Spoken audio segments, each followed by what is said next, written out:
on. So just FYI. There we go. So everyone, welcome to ClassRebel's mini class on cryptocurrency. My name is Nigel. I'm the Chief Education Officer at ClassRebel, and it's a great pleasure to have everyone here. So welcome. Couple of comments to begin. We are very fortunate to have a truly globally recognized crypto expert, Tivana Evans, with us today. She's a data scientist and entrepreneur. She's the founder and lead engineer of her own cryptocurrency, Walkcoin. So we're going to learn about crypto from somebody who literally created a cryptocurrency. She's frequently sought after by the media. She appears in CNN, CNBC, Bloomberg, Adweek, the Boston Globe, and many other networks and publications where she is known by her fans as the crypto diva. She's also just a super cool person. So we think we're going to enjoy the next hour. And if you come back for the full course, which is running in October, I think you'll really enjoy learning from her and getting to know her. So here at ClassRebel, we try to make our sessions as interactive as possible. We know that everybody in the audience has knowledge and experience, and we can all learn from one another. So this will be an interactive session. Tivana will ask a lot of questions. She'll ask for input. She'll ask if you've seen something or done something before. And there's at least 3 ways that you can jump in. You can raise your digital hand within Zoom. You can send in your questions through the chat window, or you can send your questions and comments through the Q&A feature. So we really do want you to speak up, and we encourage that. This next hour will be split into 2 parts. First of all, there'll be a background presentation where Tivana will give us the fundamentals.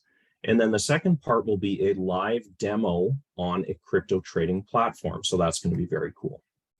And the last thing I need to say before we start is that we are not actually promoting any cryptocurrency or any kind of investment. We will not make any recommendations. What we are going to do is share knowledge and information. We'll present it in an unbiased manner so that you will be informed and empowered, and you can make your own decisions in the future. So with that said, I will turn it over to Tivana. Hey everyone, welcome. Thank you for being with us this afternoon. So the goal of this course is to help you trade and use crypto safely. So after taking the full course, you'll be able to, number 1, set up wallets and exchange accounts. Number 2, trade in crypto. Number 3, use crypto to buy and sell products and services. And a lot of people don't know that you can buy and sell products and services with crypto. Number 4, participate in crypto safely, very important. And number 5, grow your business with crypto payments. A lot of people don't know too much about crypto payments neither. So, we'll delve into that in the full course.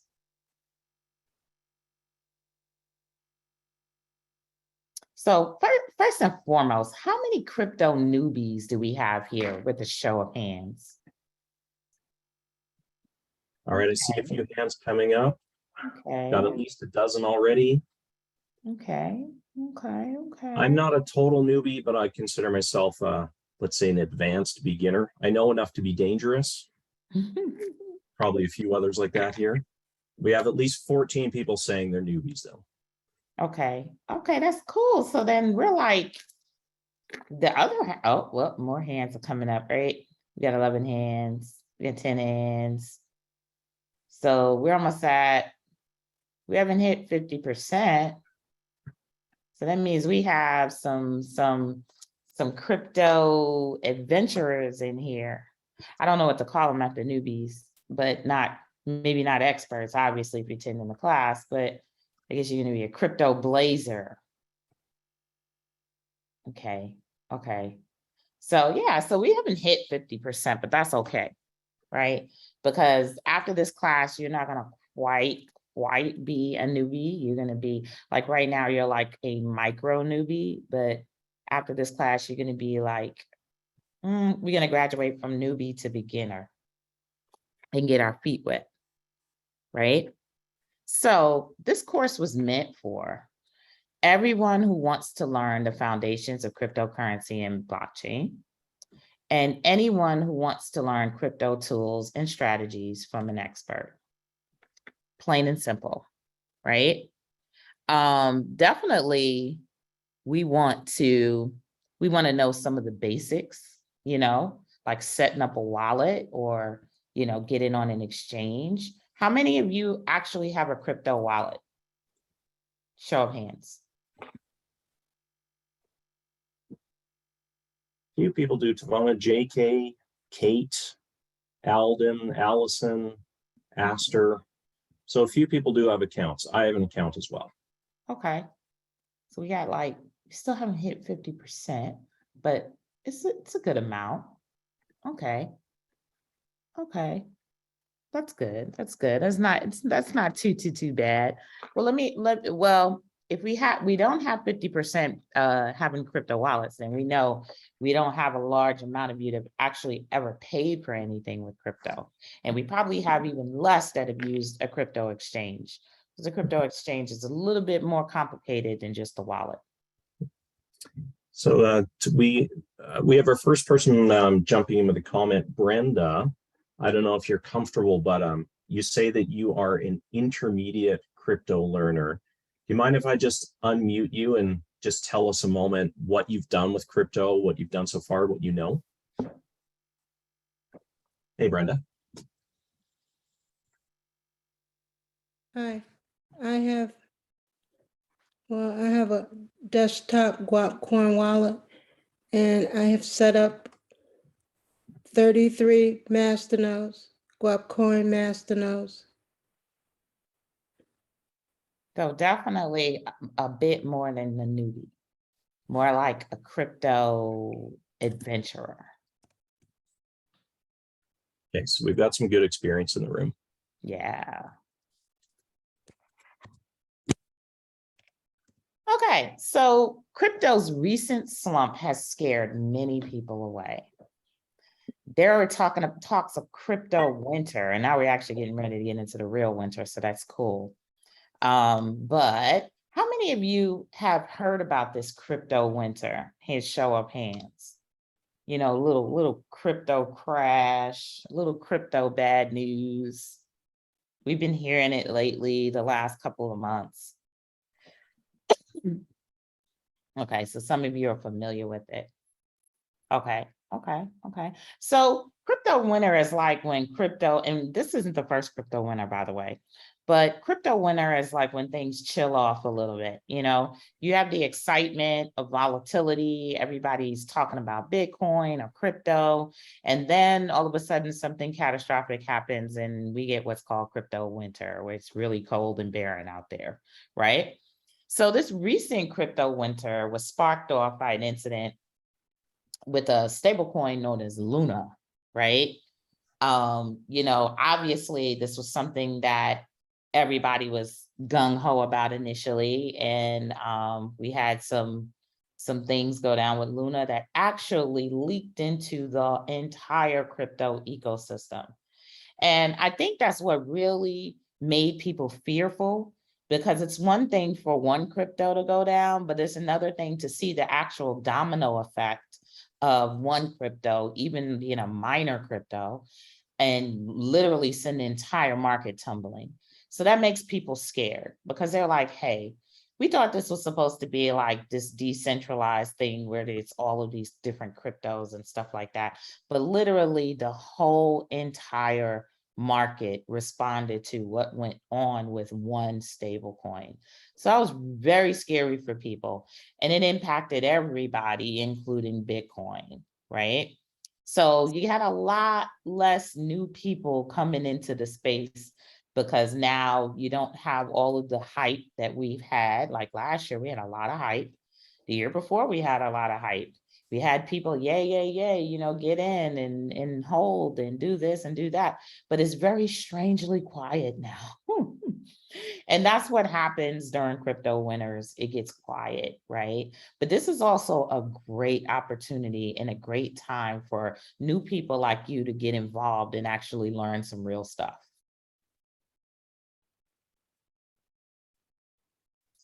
But volatility creates both risk and opportunity. What we were talking about is volatility, right? The ups and downs, the ebbs and flows of crypto, right? At least for people who understand what they're dealing with, right? People who understand the markets, they love volatility because it's an opportunity for them to jump in and make a little money in between. But if you look at the chart, and this is the chart since 2017, right?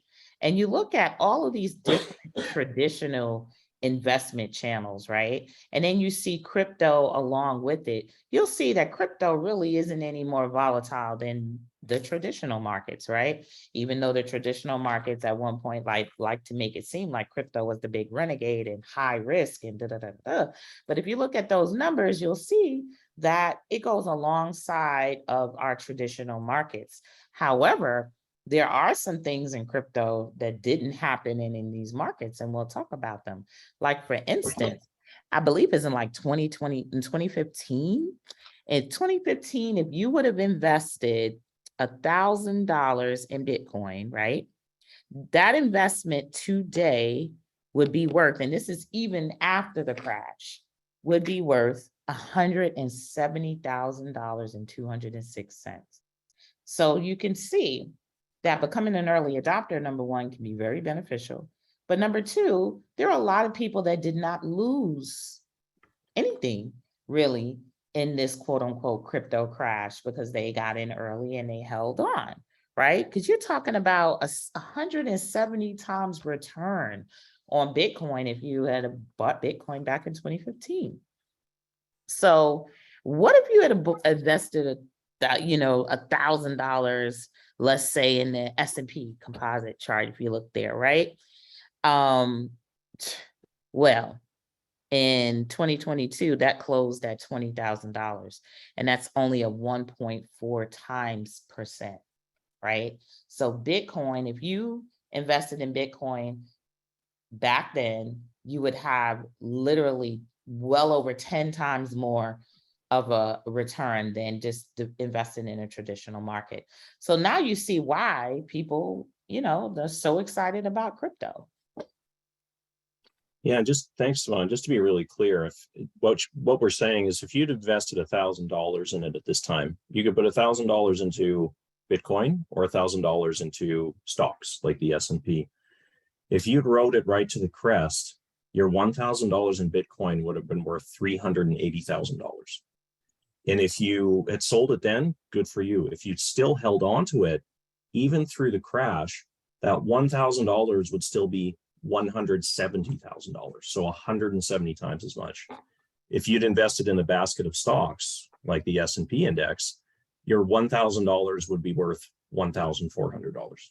So the point that Devon is trying to make is that this volatility creates opportunity. Right, absolutely. You must carefully manage your investment risks. Well, seasoned investors know this, but you're getting in, and most of us that are getting into crypto, because crypto has opened up the world to new investors, may not know these details. So we'll discuss them right now. So let's just pull the room for a sec, Tavana. Let's see what we're talking about. We're investing, yes, but we have to still protect ourselves from the risk. What are some ways that we can protect ourselves from investment risks? I'd love to hear what people in the room think. How can you protect yourselves when investing in any kind of vehicle? Just put it in the chat if you like. The chat window is working now. So we're getting long-term perspective versus short-term perspective. Thank you, Michelle.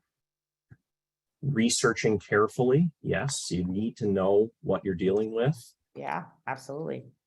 Brenda says dollar cost averaging. That's a good one. Diversity. Thank you, Angela. And Aiden says only invest what you can afford to lose. And if you don't know what DCA or dollar cost averaging is, that's literally like just setting us a little bit at a time to go into an investment on a regular schedule, right? So it's like almost like equating to your weekly coffee, right? You probably every week you may spend $20 on Starbucks, right? And you turn around and say, hey, every week, instead of spending $20 on Starbucks, I'm gonna cut that in half and I'm gonna spend $10 on Starbucks and I'm gonna take $10 in dollar cost average with it, or put that into a crypto on a regular basis. So that makes it a little bit more safe and secure and manageable to invest in the crypto. And we got a couple more as well. Brina says being proactive in the trend. That's right. Okay. And now is when we're resetting. So now would be the right time, right, Tavana? Yeah, we can do all kind of smart things now because we're not being encouraged by the hype. So number one, risk profile. Sorry. Engage a professional financial advisor to develop your risk profile and investment plan. It's always good to get a professional, and there are a ton of investment professionals out there. Number two, diversified portfolio. Someone mentioned that. Crypto should make a small percentage of your portfolio. Never invest more than you're prepared to lose. Absolutely, because we've heard many stories and people will say, well, I would put all my savings in crypto. Not maybe a good idea, especially in this market and especially in this total atmosphere in the world. Number three, diversified crypto holdings. Diversify within your crypto holdings. There are thousands of alternatives and rebalance periodically. That way, you can kind of like maybe have a better opportunity to stay on the plus side because you got a couple of strong performing cryptos and you have some ones that you're kind of taking a risk with. Number four, knowledge and discipline. And that's what we're here for today. We're here to get a little bit of knowledge. Understand an asset before you invest in it.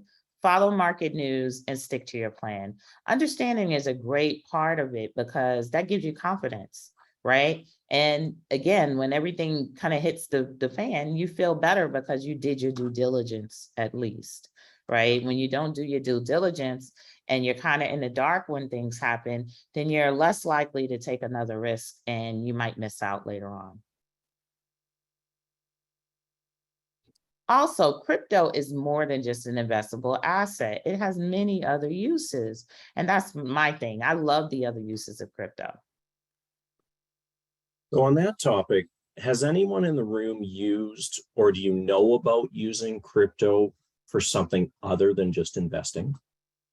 What else can we do with cryptocurrency? We can trade it. We can buy one currency for another, but what else can we do with it? I'll give you one to kick it off. A friend of mine, good friend of mine, is a lawyer, and his firm, it's a fairly large firm, has just started accepting payment for legal bills in Bitcoin. So you can actually buy professional services with it. Yep. Brooke has bought movie tickets with it. Someone said luxury items. Gold and silver and precious metals. You can buy other investment classes. Yeah, that's right. So Tavana, what else? What else can we do with this? Everything you can do with money because crypto is money. So purchases. Many retailers accept crypto for goods and services. Other merchants accept dollars through crypto.com, and crypto gift cards can be used to, it can be purchased with dollars as well. Bill payments, pay your bills. Utilities and other bills can be paid with crypto debit cards. Crypto bill payment platforms convert Bitcoin to dollars for online payment.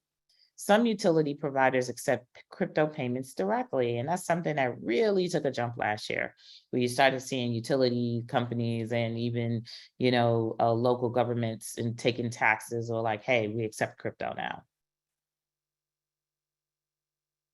Banking.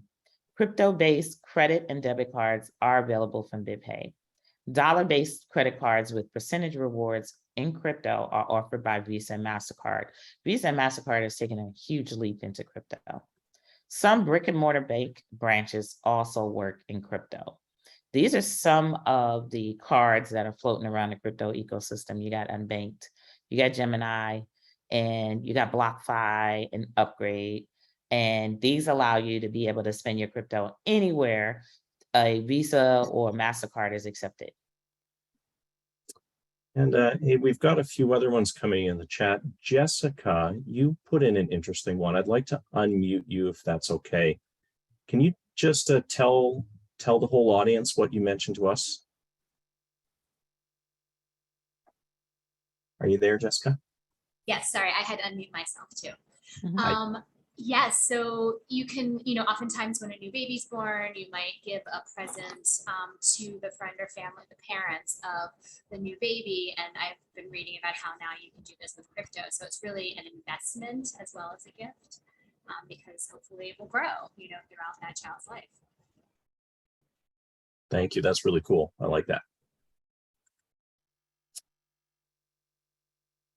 5 things to know that will put you 5 years ahead. Wow, imagine coming to our little mini course and then get you 5 years ahead of everybody else. So, number 1, what cryptocurrency is and what it isn't. Number 2, the differences between coins and tokens. But you didn't know that there was a difference. There is. Number 3, the 3 basic types of crypto wallets. Number 4, the 2 types of crypto exchanges. Number 5, what crypto trading actually looks like. What crypto is and what it isn't. Cryptocurrency is fundamentally money, just in new form.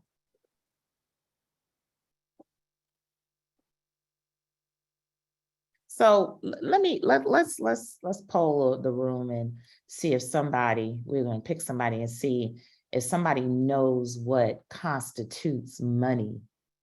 What is money?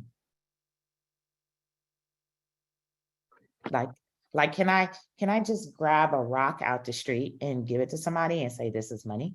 What is money?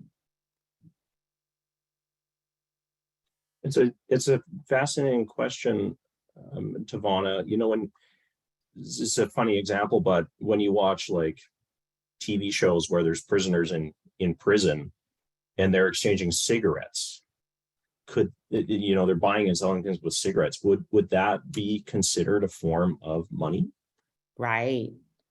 And it's interesting because I see some, like Brooke says, regulated by the government.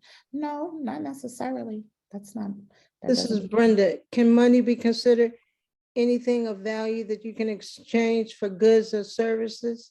Oh, yeah, that sounds like a textbook explanation right there. Absolutely. There are other things, though. There are other things that actually make it money, right? Because we wouldn't have dollars if everything could be money. There was a reason that we have dollars instead of making anything money. And we'll go over those things right now. Money or currency is anything that is widely accepted for goods and services, that's what Brenda just said, as a medium of exchange, it could be used to measure wealth or value as a unit of account as well. But to be accepted as money, it must be these things. It must be easily transported, interchangeable, trusted, and secure. See, we use another word in the money business. We call it fungible rather than interchangeable, but interchangeable, because you can't just take something somewhere and be like, hey, this is money. And that person has to figure out, well, what's the value of it? Is it worth the same here? Is it worth the same there? All of those things. And then easily transported, because some people say gold, but gold is not money because it's not easily transported. Like literally, I'm not going to walk around with 20 bricks of gold to go pay for my items. No one's going to do that, right? So that's why we have this thing called money, because it gives us something that we can move really fast as a unit of exchange and make payments. And literally within seconds, you're making a payment. You're not determining what the weight is, and you're not determining what the value is. It's already out there. So there you go. That's why we have these standards for money. But there are some important differences between fiat and crypto. Fiat is mainstream money. Consider it paper money, dollars that you deal with of all kinds, whether it's dollars, pesos, francs, euros. That's what's known as fiat, right? So the characteristics, you have these characteristics, and we're going to compare them between fiat and crypto. You have centralization, right? Fiat is centralized and cryptocurrency is decentralized. And literally what that means is that fiat, we have people that are issuers, institutions that issue it, right? What we call centralized institutions. So these may be banks, the Federal Reserve and stuff like that. And they're institutions that actually issue money. And we got cryptocurrency that's decentralized, and people don't issue money, and people don't control the issuance over time. Once the software for the cryptocurrency is created and everybody agrees on this is what it's going to be, then the only way it could be changed is if the whole community comes together and votes for a change, right? So that's what makes it decentralized. And there is nobody who can just point a finger and say, hey, this is going to be this. That only exists in centralized money. So then you have intermediation, and we talked a little bit about intermediation just now because we're talking about intermediaries, right? So fiat is intermediated, and that means that the money is going through hands to get to you, right? Even payments are going through hands to get to you. But when it comes to crypto, this is something that's going directly to you. This is peer-to-peer, right? So when I send money, it's going directly to that person. It's not going through an intermediary. An intermediary is not going to just be able to say, you know what, you sent too much money today, so you can't send any more. So it's peer-to-peer, and it eliminates that middleman. So then you have valuation. You got economics for fiat. So that means that there's a wide array of situations that influence the value or value money, right? So many different things. It could even be something like interest rates or whatever, and things that send our world and skyrocketing into inflation, so those things will affect the value. But cryptocurrency, most of the value is determined by demand and scarcity, right? So these are usually scarce items, which they are emitted over time or released over time. And when the demand for that item goes up, then the value of that item is going to go up.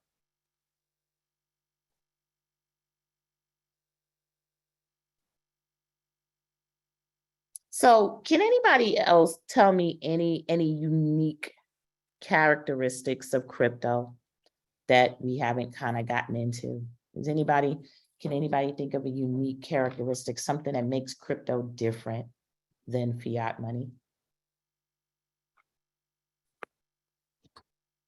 I think it's just the fact that crypto is purely digital. Fiat money can exist digitally in your bank statements, but you can also hold it in your hands. Crypto doesn't physically exist. That's a good one. That is a good one. Another thing, I think that crypto, well, one thing that's like very important actually, crypto is really tied to a key, and the dollars, your fiat money is not. So if you walk out in the street and you drop your $10 bill on the floor, on the ground, you lost your $10 bill, right? But you can't, if you have your private key and you keep your private key, it's like no matter where you go, you're always going to have that money. And no one else can get to that money unless they have that private key. Yeah, Brina has a question here. Brina, I'm going to unmute you and give you a chance to ask your question live, just to make sure that we understand it properly. So, Brina, if you're there, go ahead and ask Tavana your question. Yeah, she was talking about the community owns it. Who is the community? Well, cryptocurrency was founded on the basis of a community, right?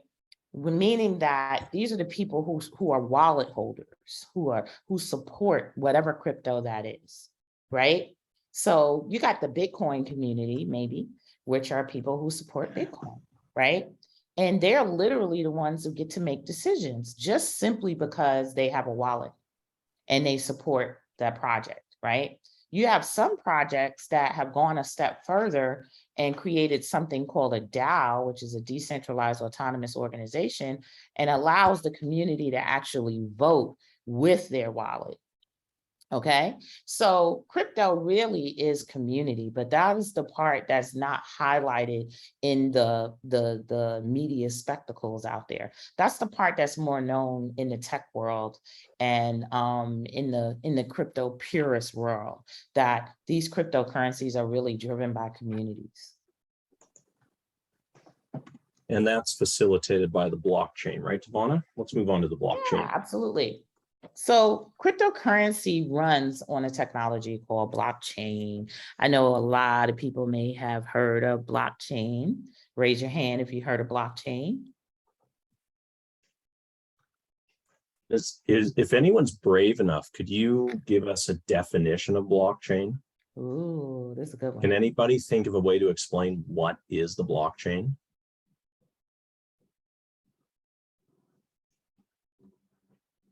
Looking in the chat window, or you can just unmute yourself if you're really brave.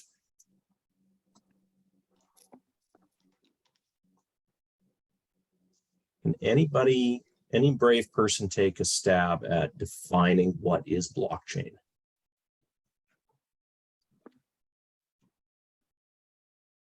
Okay, maybe it's a tough one, Tavana. Maybe we, okay, Brooke, looks like Brooke's gonna give it a shot. Brooke, do you wanna unmute yourself and give your best definition of the blockchain? No, that's all I had. That was my best effort. I think it's essentially, I thought that blockchain was essentially the technology that all different coins use.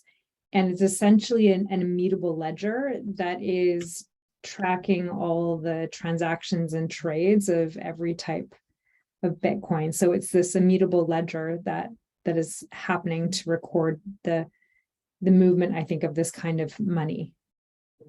And if I'm dead wrong, please tell me, because I'm No, still not absolutely not. You're definitely correct. And that's thank I you, would Brooke. like to add something. Yeah, go ahead. Yeah, I think of a blockchain is like back when people had, maybe they still have checking account, and you get a ledger book to record all your transactions. You know, so the blockchain keeps track of all your transactions, and it's immutable, meaning it can't be changed. That's Absolutely. good. You're bringing in some really good terms there. Thank you. Absolutely. And we'll call on one last person, Tyra Riley. Do you want to unmute yourself? You had some interesting pieces to add too. Are you there, Tyra? I'm here. Can you hear me? Yes, we can. Okay. So I look at blockchain as being kind of like the street and the traffic cop. So they kind of direct all of the traffic, whether it's crypto, NFTs, or any type of contracts that are going through that you can kind of follow. And it kind of just gives the correct direction of where these particular items need to go. That's how I think of it in my mind. That's a good way of looking at it, actually. Very good way of looking at it. Thank you. So blocks, which you see the word blockchain, so we know half of it has to do with the block, right? Digital transaction records that are public, time-stamped, and digitally signed by the sender and receiver. So these things are really inherent innovation in blockchain, and because what it does is it brings the security, right? That's the big thing. We want security, and that's what these things right here do. Time stamping it brings a certain level of security. So we can trace every transaction down to the time that it was conducted on this chain, right? So this helps to preserve the integrity of the data by putting a time stamp with it. I like to kind of, if you like old school, because some of us are old school, I kind of compare this to back in the days, we used to do something called a poor man's copyright, right? I know some of you might know this. Anybody remember what a poor man's copyright was? Can you put your hands up? Okay, we got one person. I don't want to say like I'm too old. We got others, right? So with a poor man's copyright, what we do is we put our, whatever it is that we did, we write it on a piece of paper, put it in an envelope, and we mail it to ourselves, right? And that mail would get stamped. So the mail is getting stamped by government authority. You can't make that up. It's going to be time stamped, time, date stamped, and everything. And this would kind of serve as some type of, yeah, don't open it, right?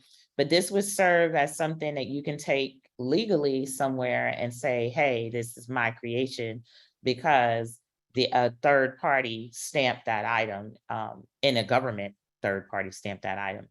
So that's what the security of time stamping is. This kind of gives it some integrity.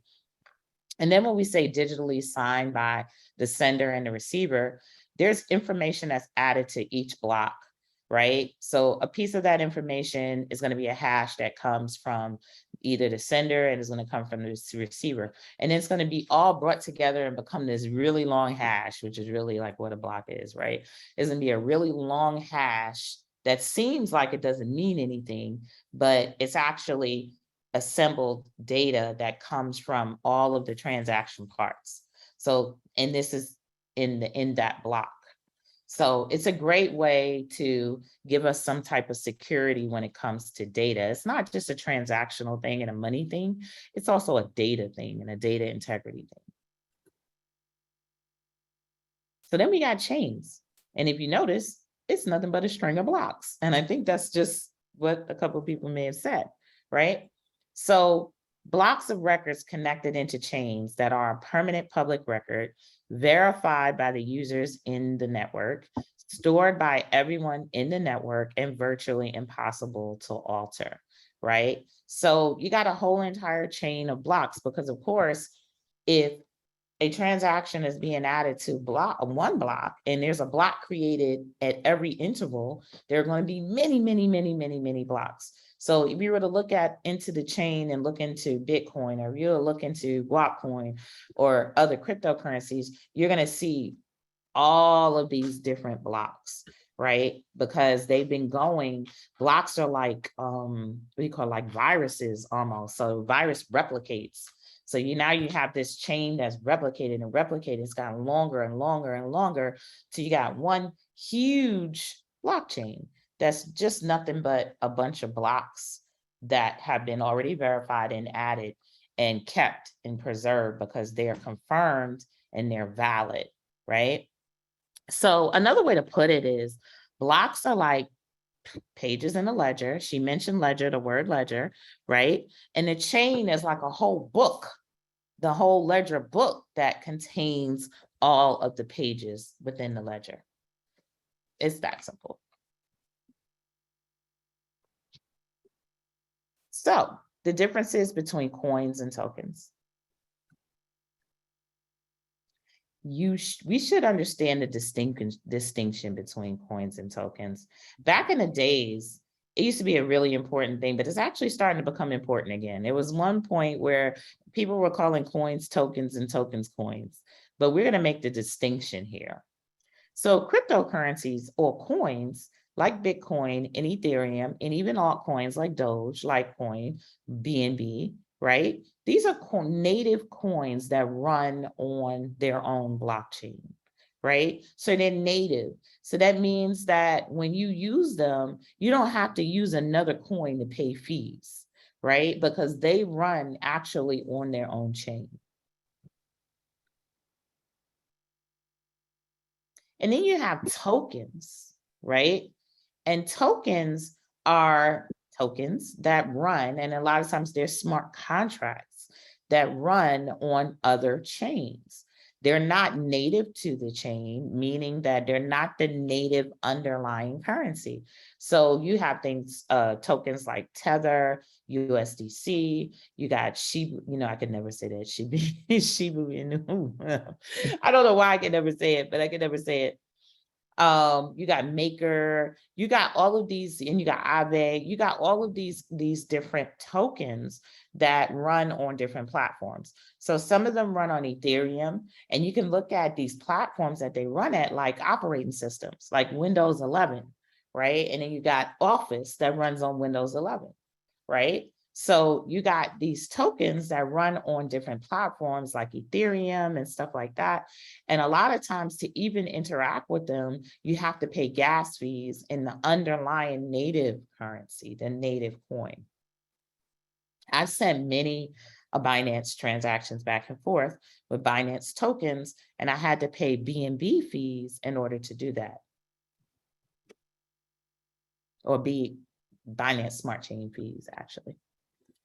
The 3 basic types of crypto wallets. Bet you didn't know there was a difference. Before you go, how many of you knew that there was a difference between types of crypto wallets? I understand the difference. Okay, cool. Can anybody tell us what these 3 types are? One type is custodial, and the other is non-custodial. Absolutely. Now, those are aspects or characteristics of the wallets, but there's a different way, thinking more physically what they're like. Oh yeah, the physical difference. Look, you got me on that one. Sorry, So- can you hear me? Oh, Mhm. I was going to answer the question. Oh, go ahead. I just found this out not too long ago. But there's a hard wallet, right? And then a digital wallet. I don't know what the third one is, because the hard wallet, I have Ledger, and then I have my digital wallet, which is somebody else. I can't remember. But yeah. Oh, cool. So you got a paper wallet, which is number 1 here. It's the simplest type of wallet. Keys are printed on paper, and it's good for learning, and they don't use them as much as they used to use them. But this is also a form of cold storage wallet, a wallet that's not live on the internet, so to speak. And Then you have, oh, Tavon, sorry, can you just relate that to the concepts of hot and cold? Because in the chat window, a lot of people mention hot wallets and cold wallets. Yeah, absolutely. So a hot wallet is going to have a live connection to the internet, right? And a cold wallet is not. A cold wallet is not going to be connected live to the internet. So that creates more security for that. So you have less of an opportunity for, well, you have 0 opportunity for a hacker coming in and hacking into your wallet because it's not connected to the internet. And even though it's really hard to hack into wallets anyway, to be real. Just to be clear, that can I ask a question? Does that mean that looking at this, number 1, the paper wallet is a cold wallet. Number 3, the hardware is a cold wallet, but both types of software are hot wallets? Okay. Yep. So then we have our software wallets. These are most convenient and suitable for day-to-day transactions. It's the most common type of wallet. And that's kind of why it would be like a hot wallet, because it's literally sitting in somebody's server somewhere, or, you know, you're having access to the server, or it's on your phone. It's somewhere close to a connection, right? So then you have, we talked about the custodial wallets. You have your hosted custodial wallet, which means that they actually pretty much have carte blanche access to your wallet. It's like a bank, you know, so like a bank can freeze your account. A custodial wallet could absolutely stop you from accessing that wallet. And you've had situations to where there have been heists and crypto heists and stuff like that, where literally they shut down those funds, and they're only able to do that at the centralized custodial wallet points, right? But then you have the non-custodial wallets, which these are the true purest wallets, meaning that you have your keys and no one can shut you down, right? This is your funds, and you can take it elsewhere if you want to, just by taking your key somewhere, right? So these are non-custodial wallets. Your funds are not sitting in a hot wallet somewhere, in a exchange hot wallet, a shared wallet, all of those things. And a lot of times you can tell the difference because your custodial wallets will often, in order for you to get your funds out, it'll give you a withdrawal option sometimes. So like you're literally withdrawing, and then that may not be a quick thing. And your non-custodial wallet is just literally taking your keys elsewhere or sending whatever amount of money you want to, or whatever amount of crypto you want to, whenever you want to. So then you have your hardware wallets. The most secure type of wallet is the safest place to store your private keys. And obviously, it being a cold wallet, just like a paper wallet, but a paper wallet can be a little bit insecure because number one, they can see your keys. So if someone gets their hand in your paper wallet, they have your keys. But when it comes to a hardware wallet, there's a lot of encryption there. There are actually people who have hardware wallets that they can't get into anymore because they somehow lost their backup passwords and keys and stuff like that. Where there was an example of a gentleman, I think, who has like a great amount of millions in Bitcoin, who's been trying to crack a hardware wallet for a very long time. Well, let's introduce the exchanges to Vonna, but we can go over this real quick and then actually get into the demo using the exchanges. So crypto coins are traded on exchanges similar to stock trading. And the characteristics of the cryptocurrencies, of the crypto exchanges are, number one, custody. We talked about centralized exchanges or centralized places or centralized exchanges. The funds are held on the exchange, right? So it's an exchange wallet. It's not an off exchange. It's not an off exchange wallet. In your decentralized exchanges, the funds are held in your own wallet, right? They're not holding, when you go to a DEX like PancakeSwap or Binance DEX, they're not holding your funds in any kind of way. So you also have trading. And on centralized exchanges, admittedly, you're going to get faster trading, fair rates, right? That's what you are sacrificing for giving up all your information. Now, decentralized exchanges where you can be anonymous, which a lot of people like, you're going to get slower trading and less favorable rates, right? It always costs a little bit more to not give up information. So you also have verification. And on centralized exchanges, exchange signs the trades, right? So they're like literally officiating the trades. Because remember, the centralized really are acting as the middleman to everything. And in the decentralized exchanges, you got peer-to-peer trades that are taking place on the blockchain. So there is no intermediary. There's nothing but the software that is taking and connecting the counterparty transactions together. And you have ease of use. The centralized exchanges tend to be more user-friendly and have a lot of helpful tools. And the DEXs tend to be more complicated. Number 5, fees. You have lower fees on the centralized exchange and typically higher fees on the DEXs, because on the DEXs, the fees can be they're usually set by algorithms and they can really kind of get up there, right? And you have security. And on centralized exchanges, the risk tends to be a little bit lower because they're absorbing the risk, because these centralized exchanges, let's face it, nowadays are banks. So that means that they are responsible for a lot of the activity that takes place on the exchange. And the DEXs, they tend to be higher risk because there's no one to take responsibility. Sometimes you can get on a DEX that just popped up yesterday and you don't even know who's running it. It's anonymous, stuff like that. But again, it's the price you pay for wanting to be anonymous and wanting to have more control over the process. Which category would Probit be in? It's a centralized exchange. Okay. So what crypto trading actually looks like. So getting started is easy. Once you have a wallet, you can purchase your first coin and trade it for others. And most people know what that first coin usually is because it's the first coin literally, and it's Bitcoin, right? And then they usually go on to get other things. So you purchase your crypto with a bank or credit card, and you receive your crypto, and then you can go out into the wild and trade your crypto coin for others. That's when you can get your Shibin and your Guap coin and all of these other Solana and all these other stuff because you got through the gateway crypto, which is Bitcoin. All right, so we'll switch over in a second and show you what one of these exchanges actually looks like and how to use it. Somebody said, why do people want to remain anonymous? That's the age-old question of crypto, right? Because, nowadays, it's not necessarily just to do bad things, but one situation is always brought up is think about when a country has dictators and is war torn or something like that, right? And you belong to a group that has been historically,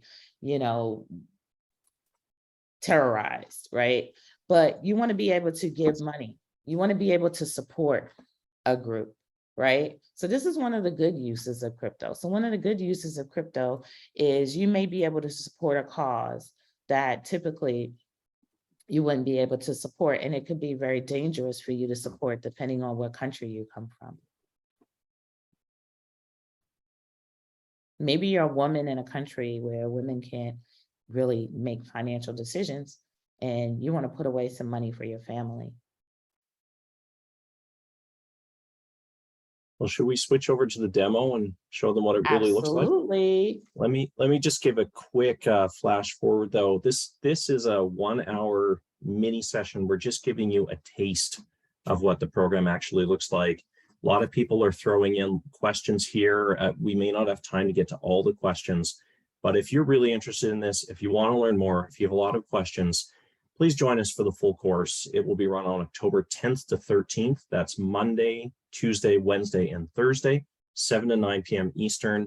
These are all the topics we'll get into. We'll get into great depth. Check us out at ClassRebel.com. You can see this outline and you can sign up for the course as well if that's something that interests you. So now I'm going to stop sharing. And Tavana, you should be able to start sharing. And let's check out what Binance actually looks like. Okay, so you guys, so I already preloaded my Binance, but if you want to start trading on any exchange, and we're using Binance as an example, these exchanges typically have their own wallets. Okay, so that means that, remember what I said, they have custodial wallets, and that's what you're going to be trading from. So you're going to have to load your exchange wallet with some crypto so that you can get other crypto. And normally the easiest crypto that you can load is Bitcoin. So I've already preloaded my Binance account. And let me go over setting up an account real quick. So you're going to set up an account on Binance USA if you're in the US, or if you're international, just regular Binance, right? You're probably going to have to go through KYC so that you can do stuff, and you got to get accepted, so you're going to give them some identifying information, whether it's going to be your license or your passport, and you're going to wait for this exchange to fully, open your account. So you're going to go in and you're going to click on wallet, right? And if you see over here, you have options. You do have options to buy crypto directly, which I haven't done. I typically buy my crypto other places, but you're going to have the option to deposit and the option to withdraw. Remember, I said withdraw just is indicative that this is a custodial wallet, meaning that you don't have custody of it because you got to ask somebody permission to get your money. Okay. So you're going to click on deposit. And let's say you're depositing Bitcoin, then you're going to click on Bitcoin, and then you're going to scroll down. It's going to give you a QR code, and it's going to give you an address. So if you're using a wallet like I'm using, which is on my smartphone, then I'm going to open up my wallet and click on the send button in my wallet and click the QR reader. And then when I click that little QR reader, it's going to pre-populate the address already. So then I can just send my funds directly to the exchange. And it's typically not a long process. Once you kind of go through all of this, it may take anywhere between 30 minutes to, now this is crypto, mind you, and remember what we said, it's supposed to be less intermediaries, but it could be more time sometimes, depending on what the market is looking like and what the network is looking like. There have been times when the network has gotten extremely bottlenecked and it took a long time for money to get somewhere else. But these days there's not, because we have all of these side chains now that make these networks faster. So once it gets in here, you'll see that you have an available balance, right? And it'll show you how much that balance is worth in USD, which is helpful. And, you know, and then you're ready to start trading that for something else. So right within your wallet, let's say that I want to get some, I'm trying to see what I want to get. There was something, let's say I want to get some, I think the last time I went in here, I wanted Link, right? Which is actually Chainlink, right? So I'm going to click on the link BTC, and it's going to take me directly to the Link BTC market, where I can do one or two things. I could either buy or sell, right? And in this demonstration, because we don't have a lot of time, we're literally just going to buy. We're not going to do any selling. But if you take the full class, then you'll learn also how to sell, which is very important for a lot of people. I find that a lot of people find themselves needing to sell, and that was the one part they didn't learn about. I've experienced that many times with people. So if you go over here, it has my balance here, right? If this says 0, that means that your Bitcoin that you tried to send to the market is not there yet. So don't panic. It may take a little bit of time. But if your balance is showing up there, that means it's there and you're good to go, okay? Now, these numbers right here, the red are always the people who are selling. This is what you, excuse me, this is what you could sell for, or these people are selling, and the green is buy. And you'll notice that it goes with the buttons here. So that's how it's going to keep it kind of consistent for the newbies. Even if you go to the charts, you're looking at the green and you're looking at the buy and you're looking at the sell, which is also going with over here. And the cool thing, and the reason why I chose Binance, is because Binance has this thing called Binance Academy. So if you need a little help, it's got a lot of explanations to things, right? So the first thing I'm going to do is I'm going to do a buy, right?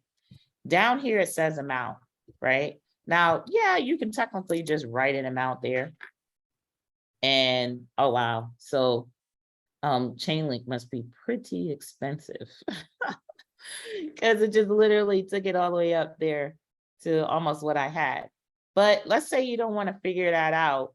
You just want to say, hey, I'm going to take about 10% of what I have. I want to trade that over into Chainlink, right? So I just slid the slider over to 10%, okay? Or you can do it to 25%, or you could just say 100%. I'm going to take all the Bitcoin I have and make it into Chainlink. And look, it tells me I'm only going to get 4.6 links. So that goes to show you, Chainlink is not super cheap right now, right? So I'm going to put it at 25%, right? And when I do that, down here, it tells me what the cost is going to be.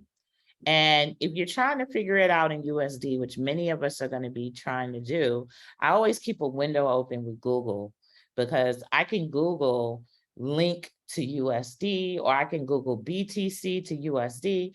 And usually at the top of Google, there's going to be a calculator, and it's going to show me what it is in USD. Okay.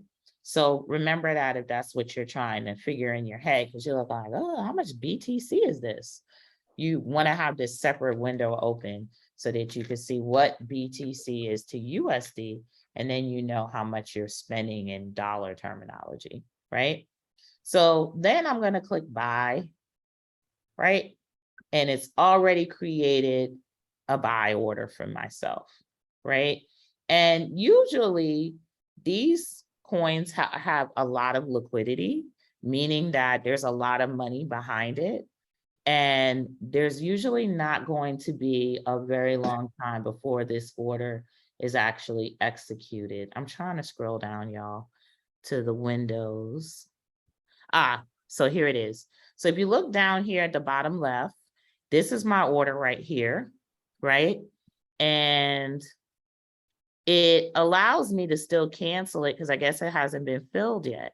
If you look where it says filled 0%, it hasn't been filled yet, right?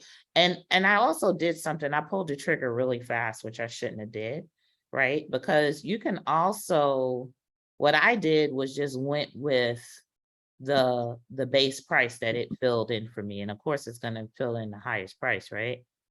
But let's say I don't wanna spend that much money on that, right? There's a better way to do that. So that's when I'm going to go and I'm going to instead place a stop limit. And if you hover over stop limit, it'll tell you that this is going to allow you to buy or sell a coin once a price reaches a specified price. So let's say that the price it gives me is this, right? And it says, I don't want to do 004098 because maybe I'm a little savvy with the market here. And I see a little bit of, there's some little bit of volatility going on. So I want to snatch something for a deal, so consider this being my deal snatcher. So I'm going to go and I'm going to place a stop limit for a certain amount of price. So this is giving me the same price that I did here, by the way. But I'm going to place a stop limit for something even smaller, let's say 2, right? And then I'm going to set it. Oh, wow. So it does give you the dollar amount when you double click it. See that? You learn something new every day. So you don't have to go. See, back in the days when I was doing this a lot, I actually would have like multiple windows open so I'd know what is what. So remember, this was an 8. So I'm going to set it to 5. I don't want it to go any higher than that, right? So this is my price spread right here. Like, I don't want to, when it hits this low thing, that's when I want to get it. Not, I don't want to get it for what you're trying to get it to me for, right? So, and then I'm going to set it for the amount. And I did 25% of my Bitcoin before, but I'm going to do it again this way, right? So then now I'm setting my buy and, right, I'm gonna set this. Now, the bad thing about this is people tend to create those things and forget all about them, right? So you do want to monitor them because let's say, you do get that spread, but you don't want to sell anymore. Like you're getting a hot tip that this may go up or whatever, but in the background, you got this set to do automatic order. I've had friends that did that. I've had friends that set an order and before they knew it, it was buying, or selling when they didn't want it to do. So you want to make sure if you're going to do this, that you check up on this. Because if you decide to change your mind, you can change your mind. But if it executes, then you can't go back. It's done. It's a done deal. And we'll cover all of these, this functionality in a lot more detail in the full course, stop orders and limits. And we will make you an expert by the end of those 8 hours.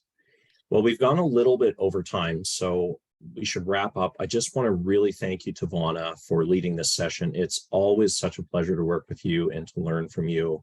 I'd also like to thank everybody who came and joined us today, and we really hope to see you again October 10th through 13th. Until then, take care. Thank you. Take care. Bye-bye. Bye.